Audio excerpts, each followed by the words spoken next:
This is Real News Media TV, coverage you can trust. Please like, share, subscribe, and hit the notification bell. Select all for daily news updates. Good afternoon, my Real News Media TV family. Welcome back to the channel for another news update for February 10, 2023. And in the news this afternoon, a woman who set the sleeping spouse on fire convicted of murder. A woman who poured gasoline on her spouse while he slept, then set him on fire because she suspected that he was cheating, has been convicted of murder. Sarita Housen Blair, also known as Tasha and Auntie, pleaded guilty in the Home Circuit Court in Kingston on Thursday to the gruesome 2017 killing of her common-law partner Kenton Brown. Among the evidence, prosecutors Andrea Martin Swaby and Shanique Farquharson had lined up for Housen Blair's murder trial were transcripts of a deathbed interview Brown gave to police constable in which he detailed the late-night attack.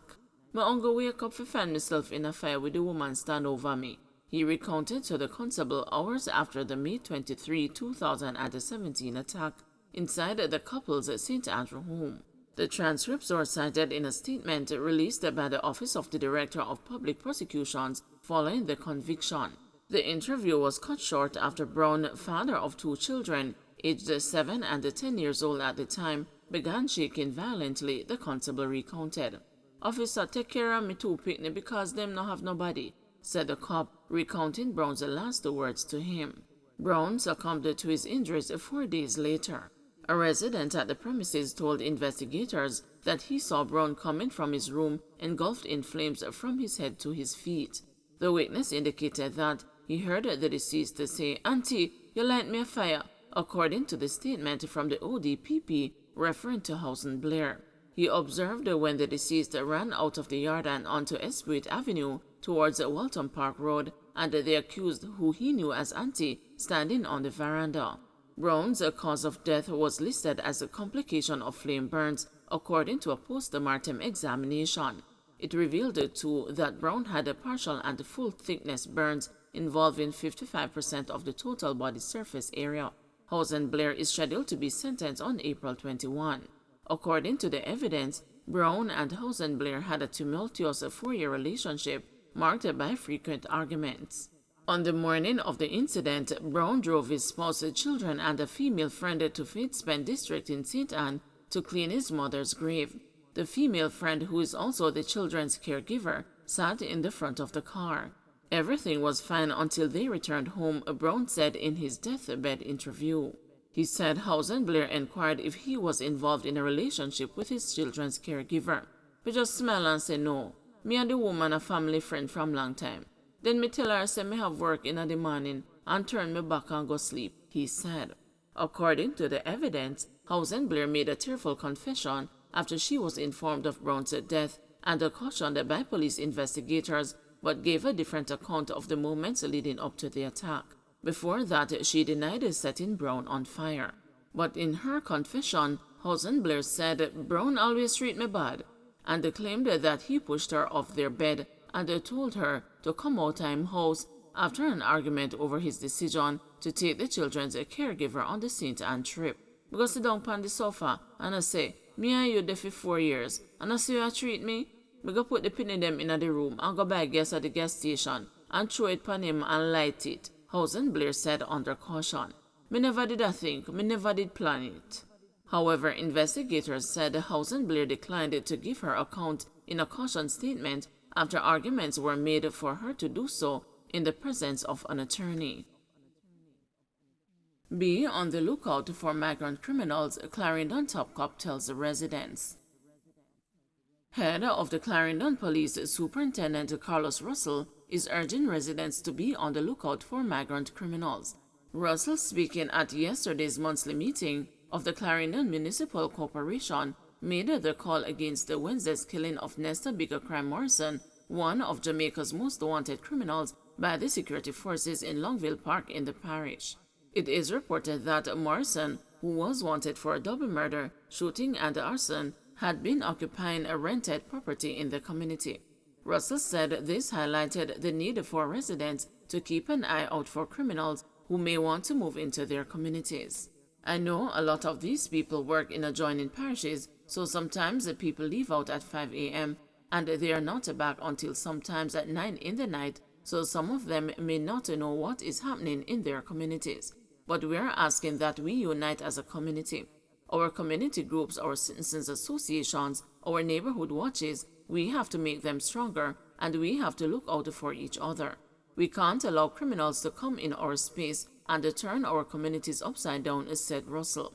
Russell theorized that the geographic and the demographic factors of the southeastern Clarendon community could make it susceptible to migrant criminals.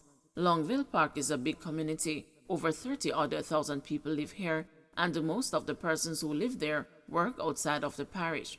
We also have a lot of persons who are subletting their properties, so you will find that persons will infiltrate these communities and commit these crimes because they are always looking for communities like these, so we just have to be very proactive, said Russell, who subsequently implored the councillors to encourage residents to work with the police.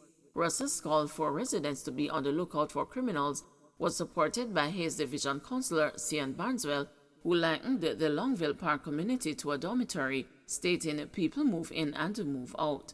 These criminals are very brazen. Where bigger crime was taken out is just a block away from the Longville Park police station. That's how brave they will be. They will come and live right beside you, so it is important for communities, housing schemes in particular, to be aware of who is the person moving next door to you. If you see a new man or a new woman living next door to you, find out who they are, where them come from, said Barneswell. Former People's National Party Senator Delano Franklin has died. The news understands that Franklin died on Thursday night after ailing for some time. Franklin had been admitted in serious condition last September at the University Hospital of the West Indies. An urgent appeal for blood was made for the former senator at the time. The reason for his hospitalization was not disclosed publicly. An attorney at law, Franklin was one of the founding partners of the law firm Wilson and Franklin. In 1998, he was appointed the chief advisor to the then Prime Minister of Jamaica, P.J. Patterson. Prime Minister concerned about misinformation regarding new Road Traffic Act. Prime Minister Andrew Holness says he is concerned about what he terms misinformation in the public domain on the new Road Traffic Act and regulations, which has sparked a protest by transport operators. Mr. Holness, who was speaking Thursday at a meeting of the National Road Safety Council, said the rules of the Act are being implemented for the safety of road users. Pointing to information in the public domain that claims that motorists can no longer tow a vehicle, the Prime Minister sought to clarify that this is not the case.